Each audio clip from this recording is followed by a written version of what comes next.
ছোট পর্দার অতি পরিচিত মুখ দেবচন্দ্রিমা সিংহ রায়। টলিউড থেকে বলিউড সর্বত্রই বিচরণ তার।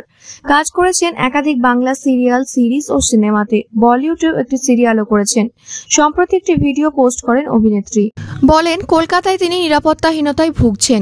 এক ব্যক্তির জন্য তিনি বিরক্ত হয়ে উঠেছেন। সেই ব্যক্তি হুটহাট তার বাড়ি এসে হাজির হচ্ছেন। তিনি অধিকাংশ যেসব স্টাইলিশ ডিজাইনারদের সঙ্গে কাজ করেন তাদের থ্রেট দেওয়া হচ্ছে, রীতিমতো উত্ত্যক্ত করছেন। তার জন্য বাধ্য হয়ে ভয় পেয়ে অভিনেত্রী ভিডিওটি করেন আর তার সোশ্যালের পাতায় পোস্টও করেন। দেবচন্দ্রিমা ভিডিওতে বলেন, আমি বাধ্য হয়ে এই সিচুয়েশনে এই অবস্থায় ভিডিওটি বানাচ্ছি, কারণ আমি খুব ভয় পেয়ে গেছি। অরিন্দম বলে একটি ছেলে আছে যাকে আমি আমার সমস্ত জায়গা থেকে ব্লক করে দিয়েছি বাধ্য হয়ে।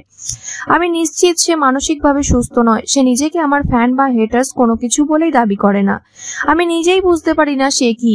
সেই ছেলেটি আমার বাড়ি চলে আসে না বলে দরজায় ধাক্কা দিয়ে বলে, আমায় ভিতরে যেতে দাও। দেবচন্দ্রিমার সঙ্গে আমি দেখা করতে চাই। আমি জানি না মানুষের এত সাহস হয় কি করে। দেবচন্দ্রিমা আরো বলেন, কখনো কখনো তোমরা ভালোবেসে কাছ থেকে দেখার জন্য চলে আসো, কিন্তু আমার মনে হয় না এটা ভালোবাসা বা তার কোনো রূপ। আমি এখন রীতিমতো নার্ভাস হয়ে গেছি। জানান, তার ডিজাইনারকে ফোন করে হুমকি দেওয়া হয়। অভিনেত্রীর ডিজাইনার রুদ্র। তার নাম করে দেবচন্দ্রিমা বলেন, রুদ্র আমায় কি জামা কাপড় পরাবে সেটার জন্য ওকে ফোন করে থ্রেট দেওয়া হয়। নমিতাদিকে বারবার ফোন করে বিরক্ত করা হয়। আমাদের সবার জীবন একদম খারাপ করে দিয়েছে একটি ছেলে।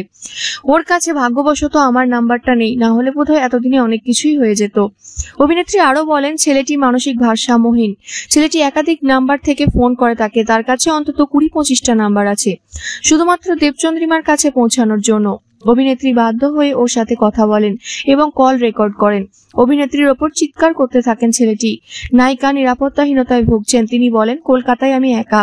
পুলিশে কমপ্লেন ইতিমধ্যেই করে দিয়েছি। সে হয়তো কারো বাড়ির ছেলে, সন্তান। আমি চাই না কারো ক্ষতি হোক, কিন্তু এরপর যদি এমন কোনো ঘটনা ঘটে সেটার জন্য আমি দায়ী থাকবো না।